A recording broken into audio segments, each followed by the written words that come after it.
Bismillahirrahmanirrahim. Assalamualaikum warahmatullahi wabarakatuh. Waalaikumsalam warahmatullahi wabarakatuh. Miss Maya as our lecturer in the subject, especially in method of teaching, and also our beloved friend in this video.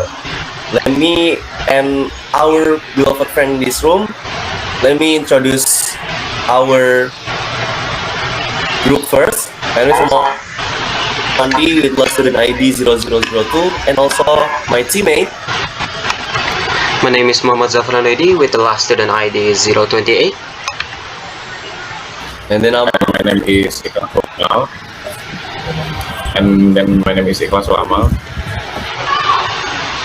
okay. So let's move on to our discussion in this video.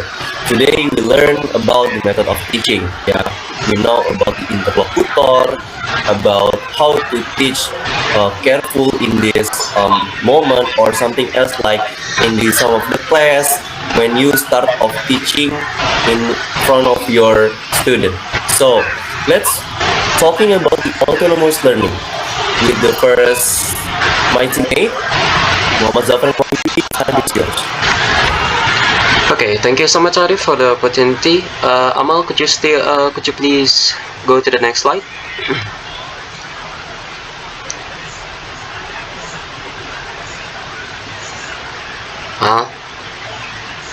Next slide.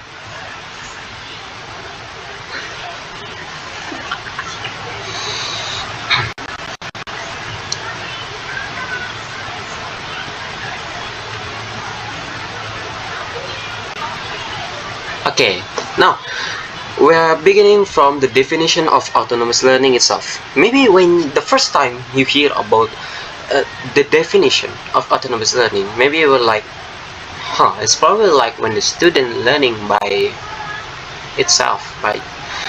It's not wrong, but the true explanation is in here. The word autonomous itself comes from Greek auto, which means self, and also nomos, which meaning rule or law. So autonomous means self-governing or having control over oneself.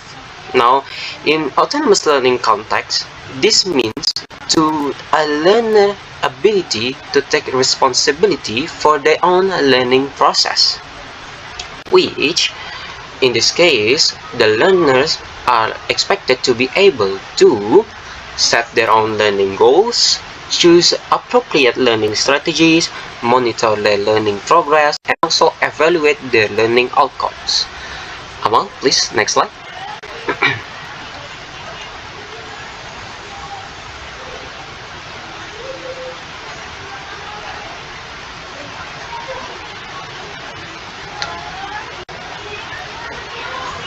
Mal, next slide, please. Okay, now with the definition comes the characteristic.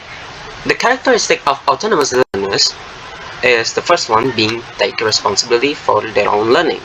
Obvious, right? Because they are expected to learn by themselves, of course they need to also take responsibility for their own learning progress. Now the second one is being setting their own personal learning goals.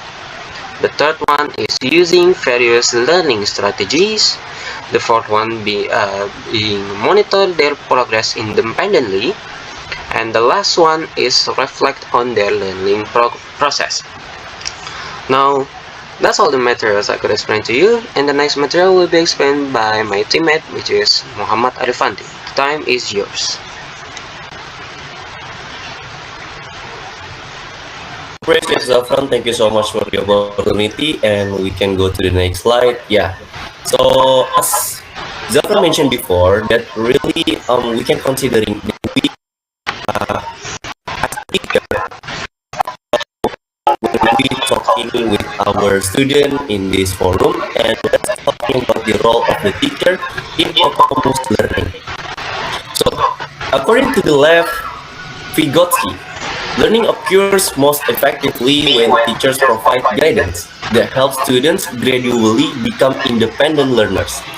This idea is highly relevant to the role of the teacher in autonomous learning, where the teacher acts not as the sole source of knowledge, but as a facilitator mentor, and supporter. Rather than giving all the answer, teacher encourage students to explore information, solve the problems, and reflect on their own learning process. For example, in an English classroom, a teacher may initially guide students in using online resources, dictionary, and learning application to improve their vocabulary. Now, over time, students learn how to select appropriate materials, monitor their progress, and study independently without constant supervision. This demonstrates that autonomous learning does not eliminate the importance of the teacher. Instead, it highlights the teacher's crucial role in building student confidence, motivation, and ability to take responsibility for their own learning, which are essential skills for lifelong education. So, next slide. Besides of that, autonomous learning we can conclude as one of the most important role. When you talking about as a teacher role in one of the classroom, there is no one as a teacher knowing about one of the formula when you teach your student. But in autonomous learning, you just combine it as you can see them to recreate the environment, such as like this. Strategies to promote autonomous learning. According to Albert Bandura would say, people's beliefs about their abilities have a profound effect on those abilities. Emphasizing the importance of self-efficacy in learning, this idea is closely related to strategies that promote autonomous learning. As students are more likely to take responsibility for their learning when they believe they can succeed independently in one of the cases. Therefore, teachers should implement strategies such as like goal setting, self-assessment, reflective journal, and project-based on learning. For what? It can help students develop confidence and self-regulation skills. For instance, in English course, students may be encouraged the goal of learning 10 vocabulary words and then evaluate their own progress at the end of the week. Now, through this process, they become more aware of their strengths of their strength and areas for improvement while gradually reducing their dependence on the teacher.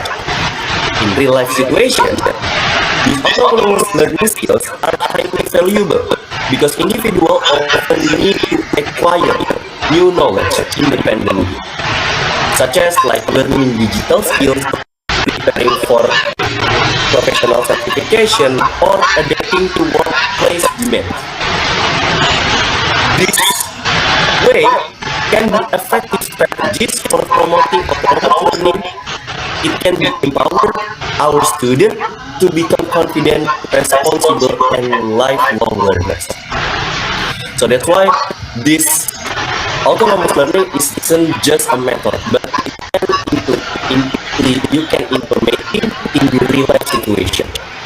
Let's move on to the other slide. Other slide, please.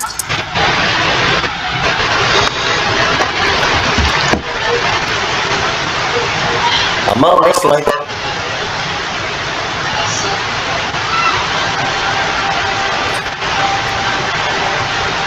Okay, let's talking about the variation of autonomous learning. This is three main characters of the variation of autonomous learning. The first one, it's talking about self-directed learning. Students choose what they want to learn and practice it by themselves to become more independent learners. Second one, technology assists autonomous learning. In this way of the variation of autonomous learning, students use computers, tablets, or learning apps to help them learn new things on their own. And the last one, we can collaborative autonomous learning. Students learn independently while also sharing ideas and helping their friends during learning activities. So, in these three functions, we can combine it in one of the simulation when you start and combine as a teacher who you can power your student in one of the classroom and learning process. That's all from me, and let's move on to the next material with our teammate Ikhlas Ulama. Time is yours.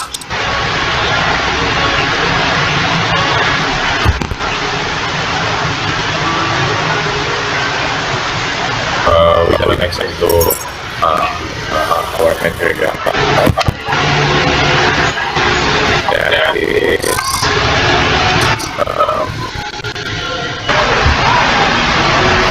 okay. So what I'm going to for the learning. So we can know about what challenges to students are content. It's common to education teachers and members and many people and people. So I'm very thinking to our like this so in the class we require high like we always take like something that may procrastinating or easy and then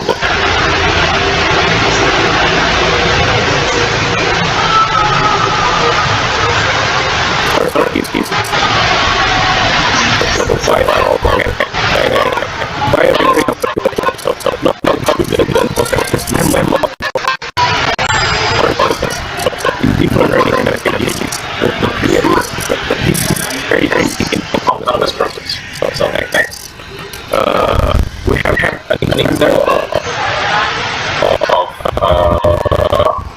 autonomous learning in English. So the first one is personal vocabulary notebook. Like student proactively select, record, and review new English words that are relevant to their own interests. So students could choose their personal vocabulary notebook. Students have a personal vocabulary notebook. And the second one is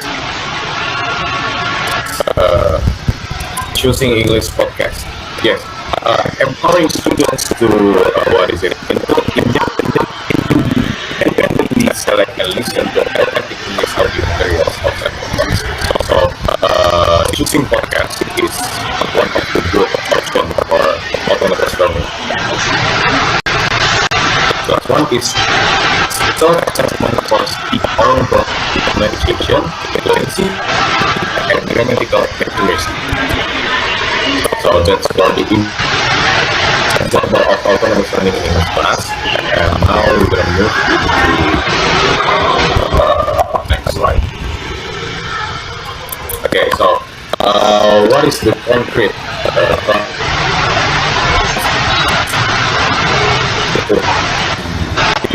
including reading?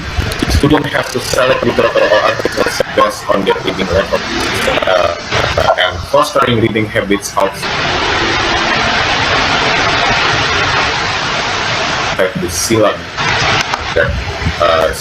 The crucial part is students select their own reading subject, like literature or novel or articles that based on their reading level, and do is self-recording practice. It is important to first record themselves speaking on a topic, allowing them to review, identify errors, and track progress where the students set their own specific learning goals, timeline, and evaluation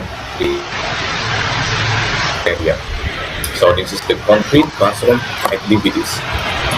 So for the conclusion is while we fostering autonomous learning presents initial challenges with discipline and unfamiliarity, it is an essential evolution in language teaching. By gradually shifting responsibility from the teacher to the student, we will do more than just teach English. We will equip learners with the critical thinking and self-regulation required for lifelong learning. So that's all for our part. This is our conclusion, and yeah, we're gonna back into our moderator. Well, thank you so much for our best material with the present by Zafran and also Amal. Give a applause around of us. Thank you so much for the opportunity and see you in the next video. If there are any bad words or behavior that is not pleasing, we also apologize to you guys. Akhirul kalam. Wassalamualaikum warahmatullahi wabarakatuh. Bye. See you.